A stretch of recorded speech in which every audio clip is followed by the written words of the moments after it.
네, 반갑습니다, 여러분. 흑윤자매 성찬 나눔 메시지 감사드립니다. 나 자신보다 나를 믿어주시는 주님이라는 표현이 마음에 많이 남습니다. 우리가 어렵고 힘들어도 인내할 때 또 때로는 아무것도 하지 않아도 그 자리에 있는 것만으로도 주님께서 또 다른 기회를 주시고 또 살려주시고 회복시켜주시는 그런 은혜를 느끼는 시간이었습니다. 감사드립니다. 자, 오늘은 소금과 빛이라는 제목으로 함께 말씀을 나누겠습니다. 이 주제는 참으로 익숙한 주제이지요. 흔히들 이제 빛과 소금 이렇게 표현을 합니다만 성경 말씀의 순서는 소금과 빛으로 되어 있어서 바꿨습니다. 그게 왜 빛과 소금이라고 입에 이렇게 붙어 있고 귀에 익숙한 걸까요? 혹시 아시는 분 계세요? 예배당 와 계신 분 중에? 네, 그냥 제 마음대로 생각한 건데 가나다라 순으로 그냥 표현하기 쉬워서 입에 와닿기 쉬워서 빛과 소금이라고 한 거 아닐까 이렇게 생각해 봅니다. 자, 혹시 더 의미 있는 내용을 알고 계신 분은 저한테 말씀해 주시면 좋겠습니다. 이 말씀은 마태복음 5장의 산상수훈 가운데 나오는 말씀입니다. 예배당에 오늘 오랜만에 여러분들이 와 계시니까 같이 한번 읽어볼까요? 천천히 시작. 너희는 세상의 소금이다. 그런데 소금이 그 맛을 잃으면 어떻게 다시 짜게 할 수 있겠느냐? 그런 것은 아무 쓸모가 없어 밖에 버려져 사람들에게 짓밟힐 뿐이다. 너희는 세상의 빛이다. 산 위에 있는 마을은 잘 보이기 마련이다. 등불을 켜서 그릇으로 덮어둘 사람은 아무도 없다. 오히려 그것을 등잔대 위에 올려놓아 집안에 있는 모든 사람에게 비치게 하지 않겠느냐. 이와 같이 너희 빛을 사람들 앞에 비추게 하라. 그래서 사람들이 너희 착한 행실을 보고 하늘에 계신 너희 아버지를 찬양하게 하라. 아멘. 이 말씀을 쭉 최근에 묵상하면서 소금의 짠맛에 대한 질문도 많이 해봤습니다. 짠맛, 어디서 오는 것일까? 또 짠맛은 무엇일까? 빛은 무엇인가? 우리가 빛을 낸다는 것은 어디에서 오는 것인가? 또 소금의 짠맛을 잃어버리는 것은 어디에서 비롯되는 것일까? 등불을 켜놓고 그릇으로 덮는 것은 또 뭘까? 무엇이 그 등불을 덮는 그릇일까? 사람들 앞에 우리 빛을 비추게 하라니 무엇을 하라는 것일까? 착한 행실, 이것은 무엇일까? 구구절절 하나하나 질문을 할 때마다 생각이 꼬리를 물고 나오는 시간이었습니다. 첫 번째는 두 가지밖에 없잖아요. 너희는 소금이다입니다. 두 번째는 너희는 빛이다. 주님은 이 산상수훈을 가르치셨는데 이 산상수훈을 읽어 나가다 보면 이 가르침을 예수님을 따르는 사람들, 예수님을 믿는 사람들에게 하신 것임을 알 수가 있습니다. 그러니 그 앞에 앉아서 듣고 있는 사람들 너희는 소금이다. 너희는 빛이다. 이렇게 말씀하신 것이죠. 그래서 이것이 산상수훈의 전제 조건 같은 것입니다. 자, 제자들을 향해서 너희는 세상의 소금이다 라고 말씀하셨고요. 그 소금이 맛을 잃으면 다시 짜게 할 수 있겠느냐? 없다라는 말씀이시죠. 그런 것들은 버려져서 사람들에게 짓밟힐 뿐이다. 이렇게 말씀하십니다. 소금은 성경 안에서 어떻게 사용이 될까요? 소금은 성경 안에서 어떻게 설명이 될까요? 주석서를 보니까 두 가지의 포인트가 있었습니다. 첫 번째는 깨끗하고 거룩하게 하는데 사용되었더라는 것입니다. 출애굽기 30장 34절로 35절 말씀은 이렇게 이야기합니다. 그런 다음 여호와께서 모세에게 또 말씀하셨다. 너는 몰약과 섭족의 가루와 페르시아 수지와 순수한 유향을 똑같은 중량으로 섞어 향수를 만드는 방법으로 향을 만들고 거기에 소금을 쳐서 깨끗하고 거룩하게 하여라. 성전에서 사용할 향을 만드는 방법입니다. 거기에는 여러 가지의 요소들이 들어가 있죠. 몰약이라든가 또는 섭조개가루, 조개가루를 왜 넣는지 저는 모르겠지만 역할을 한 것 같습니다. 그래서 이와 같은 여러 가지 요소들을 섞어서 성전에서 제사를 드리거나 또 아침에 기도를 드릴 때마다 향을 피웠거든요. 그래서 이렇게 향이 올라오는데 우리가 제사 지낼 때나 뭐 절에서 쓰는 향과는 조금 향이 많이 다른 겁니다. 전혀 내용물이 다르죠. 그런데 이 향을 다 만든 다음에 마지막 프로세스가 뭐였냐면 거기에 소금을 치는 것이었어요. 그래서 이 소금은 향을 내는 것이 아니라 하나님 앞에 드리는 향이 깨끗하고 거룩하게 하는데 사용되었던 것입니다. 또 다른 구절에 보면 또 이 소금을 사용하게 되는데요. 그것은 계약을 상징하는 것입니다. 레위기 2장 13절 말씀, 너희는 곡식으로 드리는 모든 소제물에 소금을 쳐라. 소금은 너희와 나 사이에 맺은 계약의 상징이므로 너희 모든 예물에 이 소금을 쳐야 한다. 소제라는 것은 가난한 사람들이 소나 양을 바칠 수가 없잖아요. 그러면 곡식을 가지고 왔습니다. 그래서 부자건 가난하건 하나님 앞에 제사 드릴 수는 있었던 것이죠. 그 곡식에 소금을 치라고 했습니다. 그랬을 때 그 소금은 계약을 상징했습니다. 하나님 앞에 제물을 드리고자 하는 사람, 예물을 드리고자 하는 사람과 하나님 사이에 약속, covenant, 계약, 언약 이렇게 표현이 됩니다만은 그것을 상징하는 것이 바로 이 소금이었습니다. 그래서 주님 앞에 올려드리는 기도와 같은 향을 깨끗하고 거룩하게 하는 것이 소금이었고요. 그리고 예물로 바치는 것을 마지막에 소금을 쳐서 드림으로써 하나님과 나 사이에 계약이 있었지, 그것을 생각나게 하는 것이 소금이었습니다. 그렇다면 소금이 없으면 향을 만들 수도 없고요. 그 소금이 없으면 예물도 드릴 수가 없었던 거예요.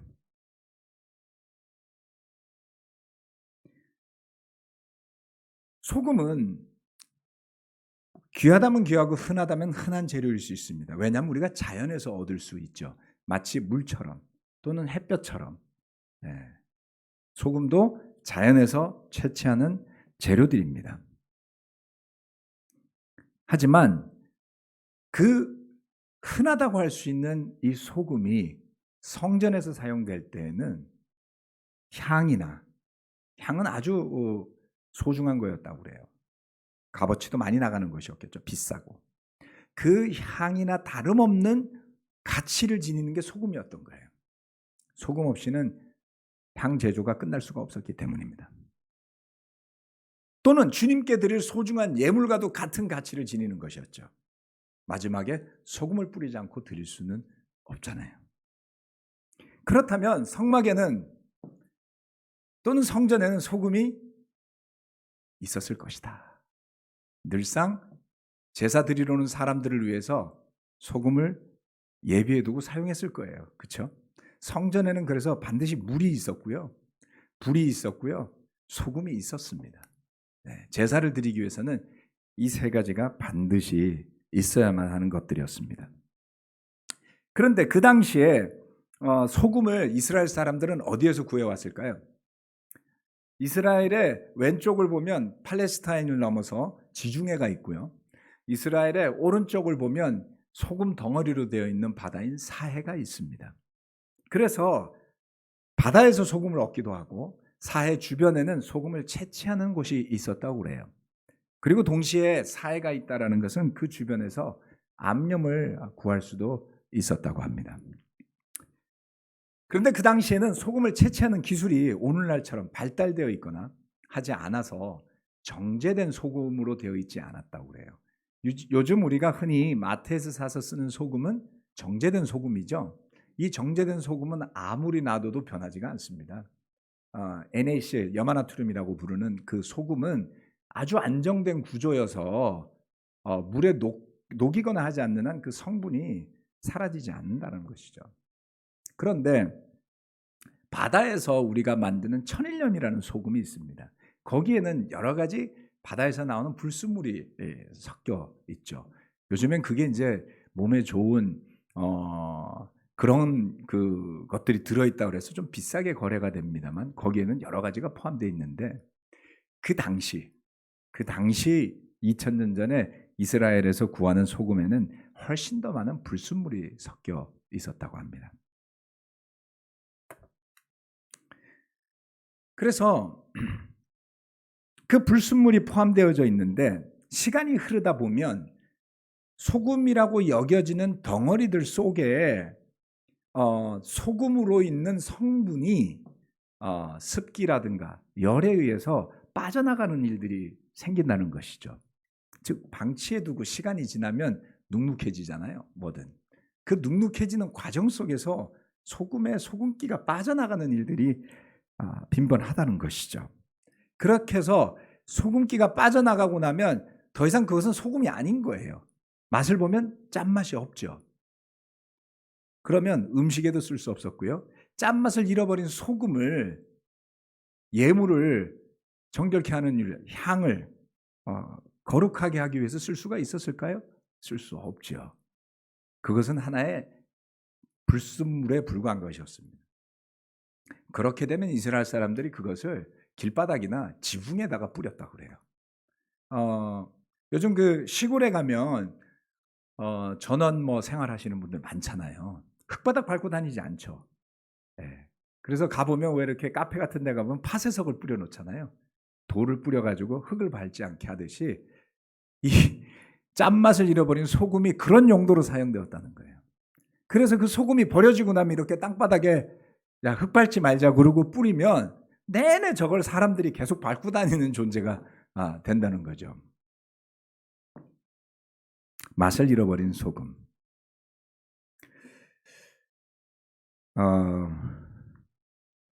주님께 태워 올리는 향과 주님께 바치는 예물을 깨끗하고 거룩하게 하는 그 소금이 거기에서 짠맛이 빠져나가 버린다는 것은 무엇을 의미할까요? 우리를 주님은 뭐라고 표현하셨냐면 소금이라고 그랬어요. 그런데 그 소금에서 짠맛이 빠져나갈 수 있다는 거예요. 그렇죠? 맛을 잃으면 세상에 밟히는 존재가 된다. 이런 표현이었습니다. 그렇다면 잘 살펴보면 우리는 원래 소금인 것일까요? 불순물인 것일까요? 잘 보면 우리는 소금 자체가 아닌 거예요. 소금을 포함한 불순물이다라고 저는 느껴졌습니다. 그 안에 소금의 성분이 배어든 겁니다. 그래서 원래 소금이 아니었던 존재들이 소금기에 들러붙어가지고 소금 역할을 하는 것이죠. 우리 자신은 소금 자체, 그 맛 자체가 아니겠구나. 우리를 소금이 되게 한 것은 복음이고 바로 그리스도 예수이신 것입니다. 우리는 그냥 저절로 소금이 되어졌던 것이 아니라는 것입니다. 예물을 정결하게 하기 위해서 향을 거룩하고 깨끗하게 하기 위해 비치해 두었던 소금들이 습한 계절을 지나가면 소금을 너무 오래 놔두면 그 맛을 잃어버리게 되듯이 시간이 흐르는 동안 소금이 소금 역할을 안 하면 그 맛은 빠져나가 버리게 된다. 그렇게 될 수도 있음을 주님은 경계해야 된다라고 가르치신 것입니다. 몇 가지의 의미가 저는 떠오릅니다. 첫 번째, 시간과의 싸움이기도 합니다. 여러분이 성전을 관리하는 사람이라면 소금이 어느 정도 시간이 지나고 나면 어떤 시점을 지나고 나면 짠맛을 잃어버릴 것을 안다고 생각하면 비싼 돈을 지불하고 구입한 소금을 제 시간에 쓰려고 하지 않을까요?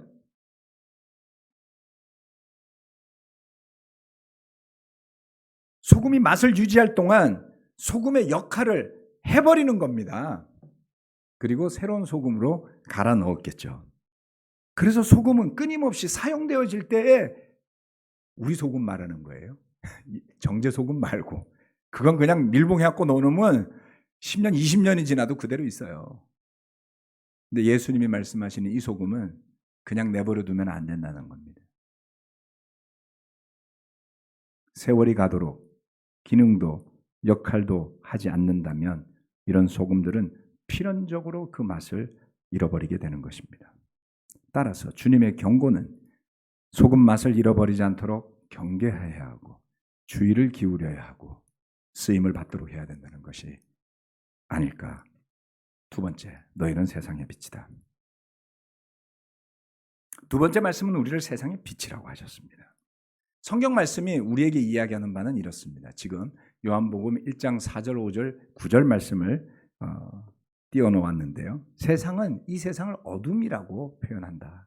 우리 모두가 성경 공부하면 가르치는 내용이죠. 요한복음 1장 4절로 5절, 9절 말씀입니다. 그리스도 안에 생명이 있었으니 이 생명은 인류의 빛이었다. 이 빛이 어둠 속에서 빛나고 있었으나 어둠이 이 빛을 깨닫지 못하였다. 세상에 와서 모든 사람을 비추는 참 빛이 있었다. 참 빛은 누구였습니까? 주님입니다. 생명이자 빛 되신 것은 바로 주님이었습니다. 우리가 빛이 되는 것은 바로 이 주님을 믿고 모시기 때문입니다. 우리 안에 계신 성령님이 우리를 빛이 되게 하신 것이지 우리가 빛 자체가 아니다. 우리가 그 소금의 짠맛 그 자체가 아니듯이 우리 자신은 빛 그 자체가 아니다. 에베소서 5장 8절 말씀.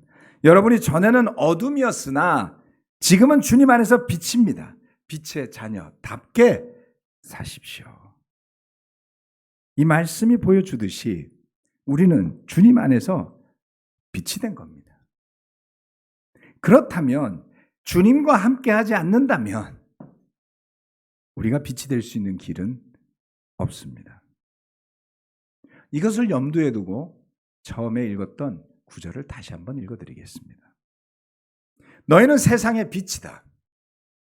산 위에 있는 마을은 잘 보이기 마련이다.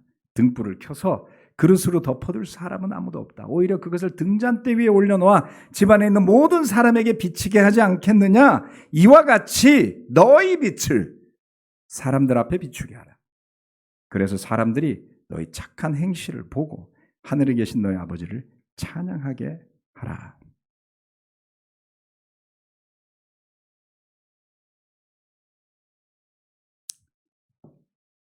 빛이요. 세상의 어둠인데 우리는 주님 때문에 빛이 된 겁니다.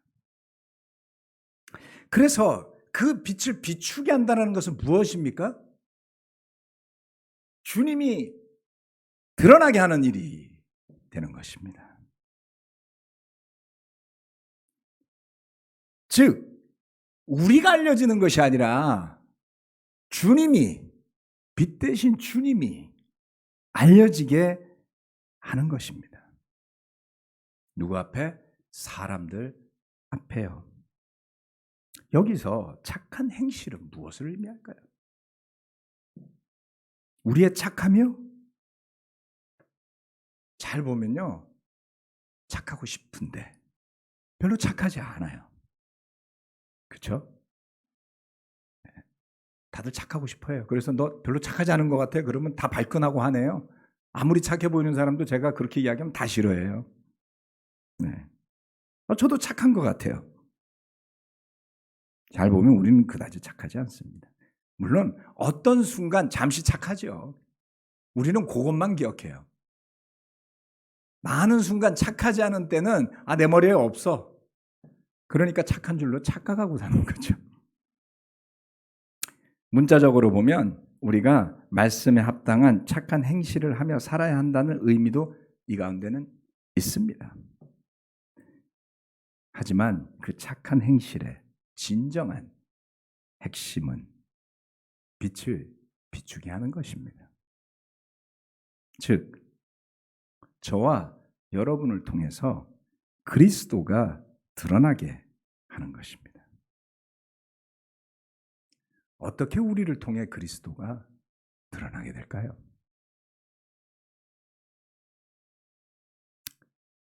이것이 우리가 고민해야 될 부분이라고 저는 믿습니다. 아마도 많은 부분에서 우리 형제 자매들마다 다른 생각들을 이렇게 하는 게 좋을 거야, 저렇게 하는 게 좋을 거야 라는 생각 다양하게 할 수 있습니다. 그리스도가 드러나는 것은 착한 선한 행위에서 드러나게 될까요? 그럴 수도 있습니다. 선을 베푸는 것을 통해서 절대 내가 하지 않을 것 같은 행동을 그리스도 때문에 하게 된다면 사람들이 놀라게 되겠죠. 최근에 성경 공부를 시작하신 한 분이 그런 말씀을 하시더라고요. 정말 격려가 되는 이야기인데 주변 사람들이 형님 요새 교회 다니세요? 이런다는 거예요. 왜? 사람이 변했어요. 평소에 하던 거하고 뭐가 달라 보여. 뭔가 하는 짓이 교회 다니는 거 아니에요? 이런 표현을 듣는답니다. 은근한 자랑이었는데 되게 기분이 좋았어요. 애쓰고 노력하시는 거거든요. 맞습니다. 사람들이 볼 때 왜 그래? 갑자기 말투도 바뀌고 행동도 바뀌고 좀 착해졌어. 이러면은 교회 가는 거 아니야? 이런 이야기 듣는 거 기분 좋은 일입니다. 그런데요. 그리스도가 드러나는 또 다른 곳이 있습니다. 그것은 뭐냐면 한 죄인이 회개하는 것을 통해 드러나기도 해요. 바울 사도는 뭐라고 그랬습니까? 죄가 많은 곳에 은혜도 많다 그랬잖아요. 그렇지 않습니까?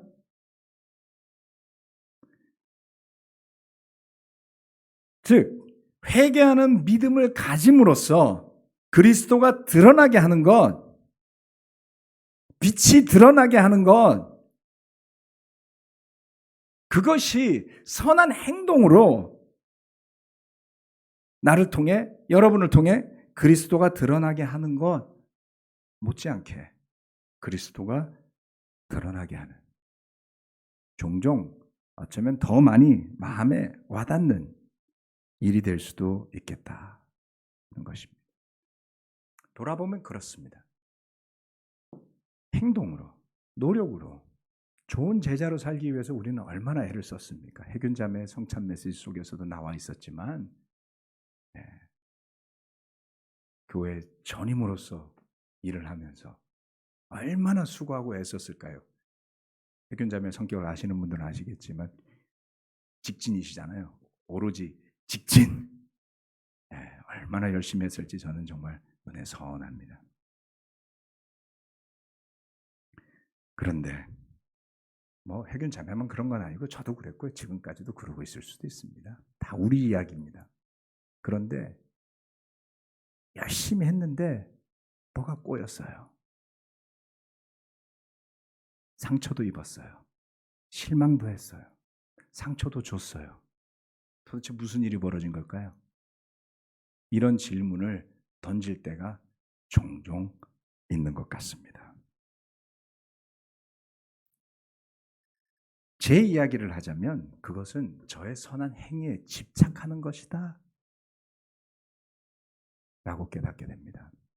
자연스럽죠. 우리는 판단하는 습관 속에 살아왔고 세상에서 잘 먹고 잘 살기 위해서 판단하는 연습만 하고 산 사람들이에요. 왜 판단할까요? 뭐가 나한테 이로운지 이롭지 않은지, 뭐를 하면 더 잘할 수 있는지 그렇지 않은지 판단하는 거잖아요. 학교 공부가 그렇습니다. 뭐가 정답이고 오답인지 판단하는 연습을 하잖아요. 더 잘하기 위해서, 더 잘되기 위해서 우리가 사회에서 그런 연습만 주구장창하고 살았는데 하루아침에 그런 판단의 잣대들이 다 없어지게 될까요? 그렇지 않습니다. 저는 동경에 선교사로 가기 전까지 만났던 대부분의 사람들은 다 고만고만한 사람들이었어요. 어려서부터 공부하고 대학을 갈 때까지 다 고만고만한 사람들만. 그리고 나중에 대학 넘어서 진학하고 일을 하기 시작할 땐 더더군다나 고만고만한 사람들 속에서만 살았습니다. 그래서 저는 제가 얼마나 판단하는 생각 속에 살았는지에 대한 인식 자체가 없었어요. 그런데 동경에 가서 목회를 하다 보니 첫 번째 고민이 뭐였는지 아세요? 거기 온 형제들이 대부분 군대도 안 갔다 온 형제들이었어요. 그게 뭐 대수냐라고 할 수 있지만 공감하기가 쉽지가 않은 거예요. 사회적 배경도 달랐고 다양한 배경에 다양한 사회의 부류의 사람들과 만나면서 많은 가치들이 제 안에서 부대끼는 것을 저는 느꼈습니다. 제 안에 많은 판단이 있었던 것을 깨닫게 되었습니다. 주님은 그런 부딪힘들을 통해서 하나씩 독소와 같은 것들을 제 안에서 빼주셨어요. 여전히 저는 판단 덩어리입니다. 그런데 지금은 저의 경우는 그렇습니다. 제가 더 완전해지려는 노력보다는 나의 부족함 속에서 그리스도가 드러날 때 첫 번째 반응은 싫어요. 말씀드렸죠. 훈련되어져 왔으니까. 내 부족함이 드러나는 것을 저는 본능적으로 싫어합니다. 그런데 믿음으로 알아요. 그게 주님의 영광을 드러내는 유일한 길이라는 것을. 선한 행위에 집착하려 하기보다 나의 부족함을 통해 오히려 그리스도의 은혜가 더욱 풍성해지고 그렇게 낮아지고 그렇게 겸손해지는 것을 통해 빛이 비추이게 할 수 있겠더라. 주님이 이 세상에 드러나게 되는 것은요, 세상의 가치를 따라서가 아닙니다. 세상의 가치를 따라서 드러나는 것이 아닙니다. 좀 작게 나왔는데 참고 봐주시기 바랍니다. 이것은 산상수훈의 핵심적인 말씀들이죠. 마태복음 5장 2절로 11절까지 제가 읽어드리겠습니다. 글자가 좀 작으니까요. 그냥 들으셔도 됩니다. 그래서 예수님은 그들에게 이렇게 가르치셨다. 마음이 가난한 사람들은 행복하다. 하늘나라가 그들의 것이다. 슬퍼하는 사람들은 행복하다. 그들은 위로를 받을 것이다. 유순한 사람들은 행복하다. 그들은 땅을 물려받을 것이다. 의를 위해 굶주리고 목마른 사람들은 행복하다. 그들은 원하는 것을 다 얻을 것이다. 남을 불쌍히 여기는 사람들은 행복하다. 하나님도 그들을 불쌍히 여기실 것이다. 마음이 깨끗한 사람들은 행복하다. 그들은 하나님을 볼 것이다. 화평을 이루는 사람들은 행복하다. 그들은 하나님의 아들이라 불릴 것이다. 의를 위해 핍박을 받는 너희들은 행복하다. 하늘나라가 그들의 것이다.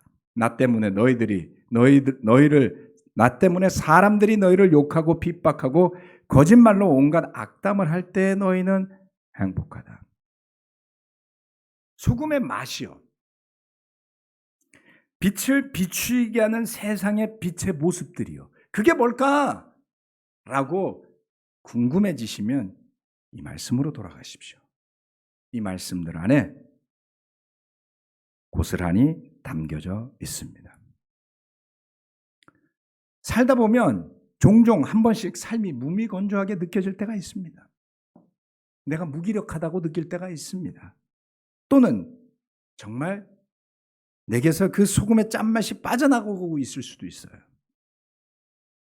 주님의 빛이 내 자신의 삶 속에서 사그러드는 것처럼 느낄 때요. 이 말씀으로 돌아와 다시 묵상해 봅시다. 그것이 무엇이 문제일까요? 다른 어디에도 문제는 없습니다. 내 안에서 빠져나가는 소금기, 내 안에서 사그러드는 주님의 빛. 지금 여러분의 마음은 가난합니까? 지금 나는 슬퍼하는 자일까요? 지금 나는 유순한가요? 의를 위해 굶주리고 목마릅니까? 남을 불쌍히 여기십니까? 마음이 깨끗합니까? 화평을 이루고 계십니까? 의를 위해 핍박을 받고 계십니까? 끝으로 주님을 위해 모욕을 당하고 계십니까? 소금과 빛의 이야기였습니다. 말씀 마치겠습니다.